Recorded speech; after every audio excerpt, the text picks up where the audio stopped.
Hey everyone, Tech5 here. In today's video, I'm going to show you how to search someone on Facebook using Picture. So let's get started. So if you go on Facebook right now, there is no really option built into Facebook to search someone using image or picture. So what you need to do is download the Google Chrome app from either the Play Store or the App Store.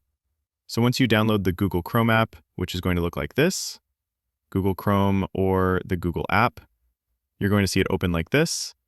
And the reason why we do this is because there's a feature and that allows you to search by photos or pictures. So if I tap on this right here, give access to my photos, and then I'll tap over here, right, and hit continue. We're going to tap over here, and then you can give it a picture. So if you have a picture of someone, for example, like this, you should be able to find them on Facebook, and then you want to add that and then put Facebook after that. So you search out Facebook, and it should show you links on Facebook here if that image matches with the image that's on Facebook that Google has indexed.